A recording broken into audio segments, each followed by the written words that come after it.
유럽 경제의 엔진이라 불리던 독일이 지금 왜 이렇게 무너지고 있는 걸까요? 2026년 4월 현재 독일 정부에서 터져나온 한마디가 전 세계를 충격에 빠뜨렸습니다. 프리드리히 메르츠 총리가 직접 입을 열었거든요. 그는 과거의 탈원전 정책을 두고 심각한 전략적 실수였다고 고백했습니다. 이건 단순한 정책 비판이 아닙니다. 국가의 운명을 건 도박에서 완전히 패배했다는 항복선언인 거죠. 대체 무엇이 그들을 무릎 꿇게 만든 걸까요? 독일 경제는 지금 벼랑 끝에 서 있습니다. 2023년 마이너스 0.3% 역성장을 시작으로 2년 연속 마이너스 성장의 늪에 빠져버렸거든요. 재정 상황은 더 처참합니다.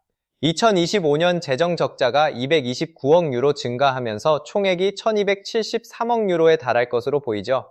쉽게 말하면요. 엔진이 꺼진 거대 화물차가 관성으로 겨우 굴러가다 결국 멈춰서기 직전인 셈입니다.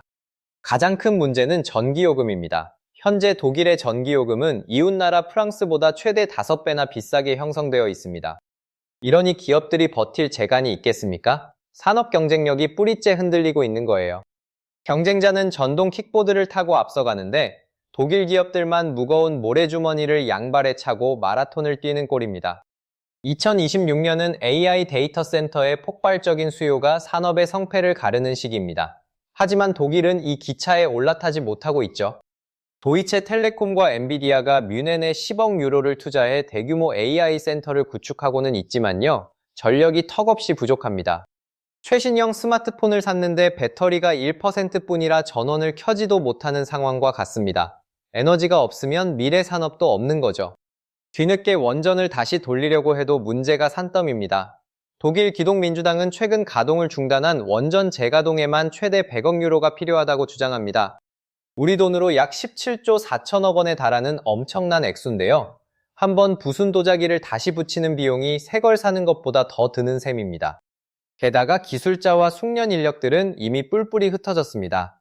돈만 있다고 해결될 일이 아니라는 게 진짜 비극인 거죠. 이웃 나라들을 보세요. 체코는 2040년까지 원전 비중을 68%까지 확대하며 에너지 강국을 꿈꾸고 있습니다. 영국 역시 10년 만기 국채 금리가 4.92%를 기록하며 자본 조달에 열을 올리고 있는데요. 에너지 자립을 위한 혈투를 벌이는 중입니다.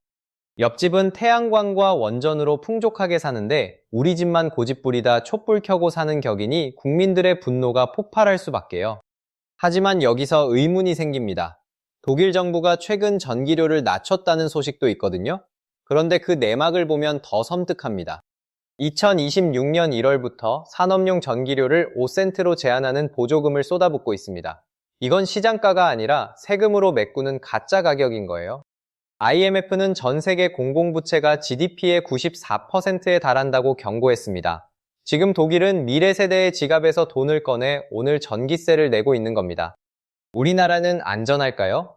2025년 9월 기준 한국의 산업용 전기요금은 4년 전보다 73.6%나 급등하며 기업들을 압박하고 있습니다.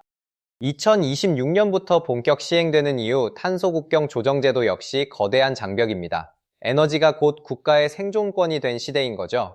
이념에 매몰되어 현실을 외면한 결과가 얼마나 잔혹한지 독일이 몸소 보여주고 있습니다. 우리는 이 뼈아픈 교훈을 절대 잊어서는 안 됩니다.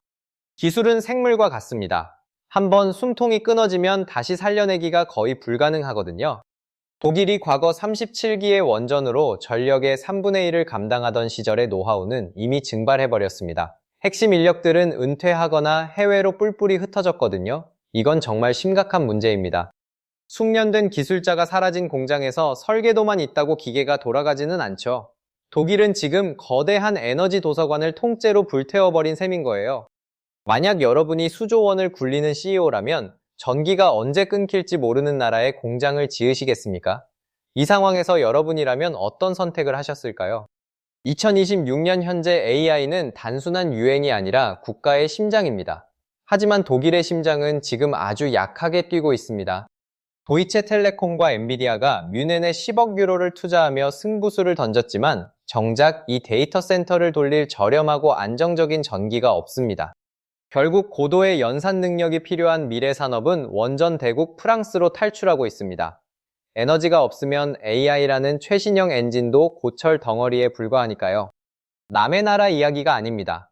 우리나라도 지금 갈림길에 서 있거든요.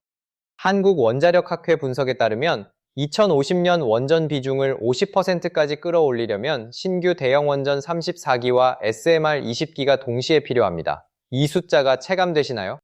지금부터 매년 한 기 이상의 원전을 지어 올려야 도달할 수 있는 거대한 산맥입니다. 준비를 서두르지 않으면 우리도 독일처럼 발등에 불이 떨어질 수 있습니다. 우리는 이제 에너지를 단순한 상품이 아닌 문명을 지탱하는 기초 체력으로 바라봐야 합니다.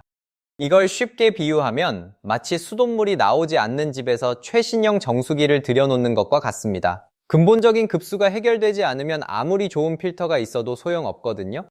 독일의 비극은 전력망의 안정성이라는 본질을 잊고 이상주의라는 화려한 포장지에 집착한 결과입니다.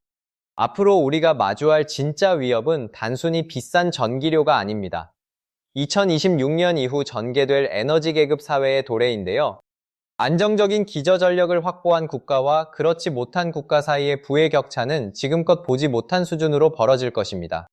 에너지는 이제 선택의 영역이 아니라 생존을 위한 가장 날카로운 무기가 되었습니다.